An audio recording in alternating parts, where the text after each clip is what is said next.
সীমা কিচেনে সবাইকে স্বাগত। আজকের রেসিপি কাশ্মীরি আলুর দম। তো আমি ছোট আলু দিয়ে আলুর দমটা করেছি। এই আলুর দমটা লুচি, পরোটা, ফ্রায়েড রাইস সবের সঙ্গেই খেতে দারুণ লাগে। বাড়িতে বানানো রিকোয়েস্ট রইল। আলুর দমের জন্য আমি এখানে 500 গ্রাম ছোট আলু নিয়েছি, ধুয়ে নিয়েছি। কারণ আলুর গায়ে অনেক বালি লেগে থাকে, সেই জন্য ধুয়ে পরিষ্কার করে নিয়েছি। এবার আমি একটা ছুরির সাহায্যে এইভাবে আলুর গায়ে একটু একটু করে কাট লাগিয়ে নেব, যাতে নুন মশলাটা ভালোভাবে ঢোকে।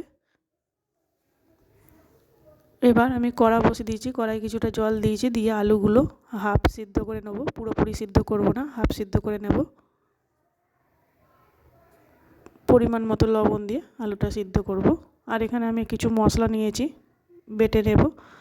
একটা পেঁয়াজ, 1 ইঞ্চি আদা, 8 থেকে 9টা রসুন, এটা একটা মিহি পেস্ট বানিয়ে নেব।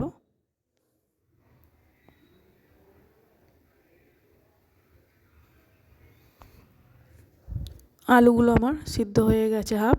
এবার আমি নামিয়ে খোলাগুলো ছাড়িয়ে নেব। আবার এখানে একটা পেস্ট বানাবো। 1 চামচ পোস্ত, 6 থেকে 7টা কাজু বাদাম আর 1 চামচ টক দই দিয়ে এটাও একটা মিহি পেস্ট বানিয়ে নেব।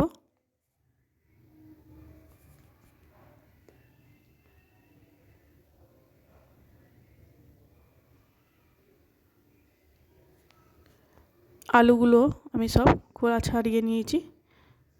কড়াটা বসিয়ে দিয়েছি, কড়াটা গরম হয়ে গেলে বেশ কিছুটা তেল দিয়ে দেব। ওই তেলের মধ্যে একটু ফোড়ন দেব, 2টো তেজপাতা,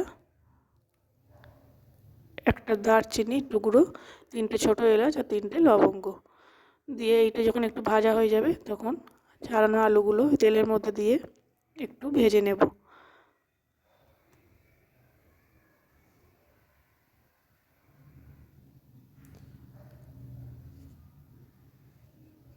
পরিমাণ মতো লবণ দিয়ে দেব, দিয়ে আবার একটু ভালো করে ভেজে নেব। একটু ব্রাউন কালার করে ভালো করে ভেজে নিতে হবে আলুগুলো।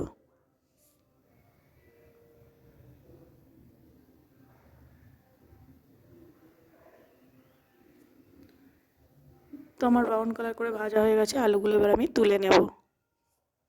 ওই তেলের মধ্যে আবারও বেশ কিছুটা তেল দিয়ে দেব। তেল দেওয়ার পর তেলটা গরম হয়ে গেলে আদা রসুনের পেস্টটা করে রেখেছিলাম ওই তেলের মধ্যে দিয়ে একটু ভালো করে কষিয়ে নেব, যাতে আদা রসুনের কাঁচা গন্ধটা চলে যায়।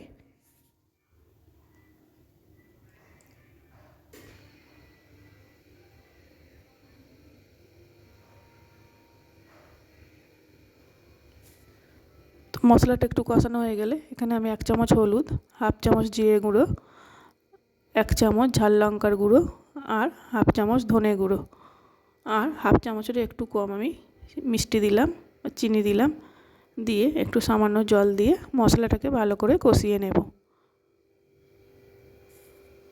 যেহেতু আমি এখানে টক দই ব্যবহার করব, সেই জন্য আমি একটু চিনির ব্যবহার করলাম, আপনারা চাইলে নাও করতে পারেন।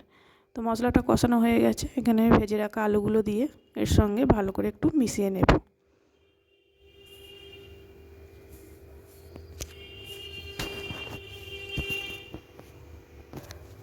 একটু ভালো করে কষিয়ে নেওয়ার পর 1 চামচ কাশ্মীরি লঙ্কার গুঁড়ো দেবো, দিয়ে আবারও একটু ভালো করে নেড়ে চেড়ে নেব।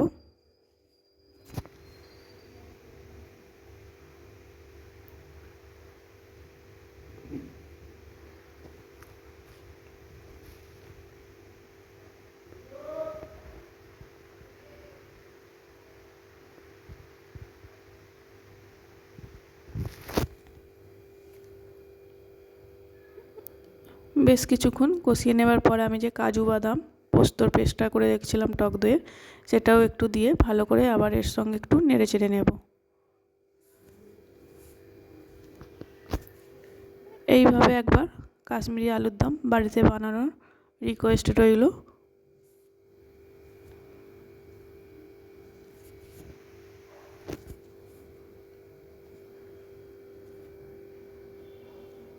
তো এইভাবে যখন মশলা থেকে তেল ছেড়ে দেবে তখন আমি এখানে 1 থেকে 1.5 বাটি আমি জল ব্যবহার করলাম। এবার জলটা দিয়ে দেব, যেহেতু আলুগুলো হাফ সিদ্ধ করা ছিল তাই আমি অল্প করেই জল দিলাম, দিয়ে আলুগুলো আমরা একটু ফুটতে দেব। তো এই আলুর দমটা একটু শুকনো শুকনো হয়, সেই জন্য আমি একটু জলটা টানিয়ে একদম শুকনো করে নেব। তো আমার আলুর দম প্রায় রেডি।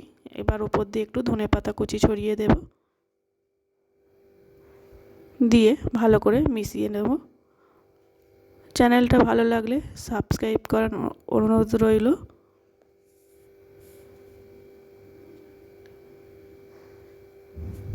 তো আমার আলু একদম সিদ্ধ হয়ে গেছে, এবার আমি আলুর দমটা নামিয়ে নেব। দেখুন কত সুন্দর হয়েছে। আবারও চলে আসবো নতুন কোনো রেসিপি নিয়ে। সুস্থ থাকবেন, সাবধানে থাকবেন।